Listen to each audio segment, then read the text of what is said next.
This is a review of the children's book Octavia Can Do It, written by Liliana Tommasini and illustrated by Amariah Rauscher. I apologize if I have mispronounced any names. This book is suggested for preschool to first grade aged readers. It received a Mom's Choice Award. The story features Octavia, who has decided she wants to make cookies for her family.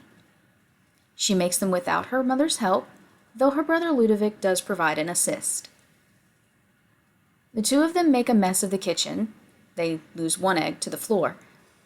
When the cookies are done baking and they taste them, Octavia realizes she left out the sugar and that she should have asked her mom for help.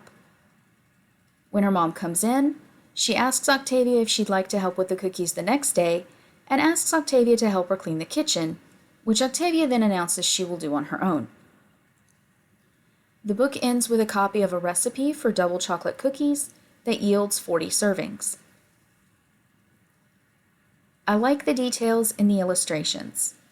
The parents' picture on the wall when Octavia is riding her scooter down the hallway, the ingredients in the kids' hair after they open the flower in all the art until they're playing outside, the mess on Ludovic's shirt because he wasn't wearing an apron like Octavia did, and even that the kitchen is still a mess when Octavia goes back inside to see if she can determine what she did wrong in her baking.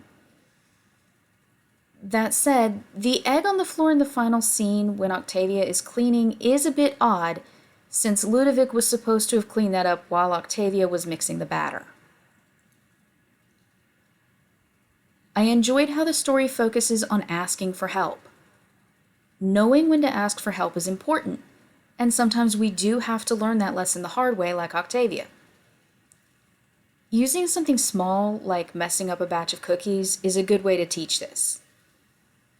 I didn't know the difference between all-purpose and self-rising flour or baking soda versus baking powder when I was young, and made a batch of pancakes from scratch that tasted positively wretched.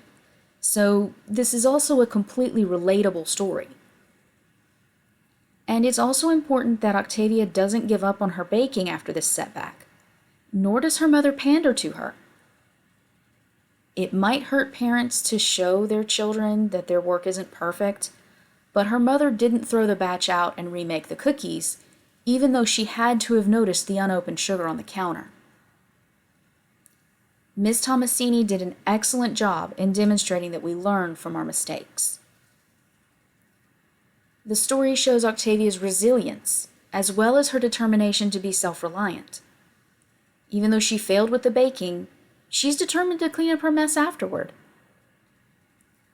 Overall, I rate this story 5 stars out of 5, despite not having tried the recipe yet. Though I don't recommend the free ebook version available through BookFunnel, it's not properly formatted.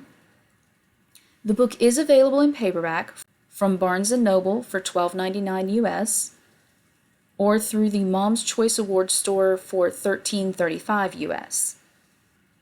Please see the description for links to the pancake images used. Thank you for listening, and have a good day.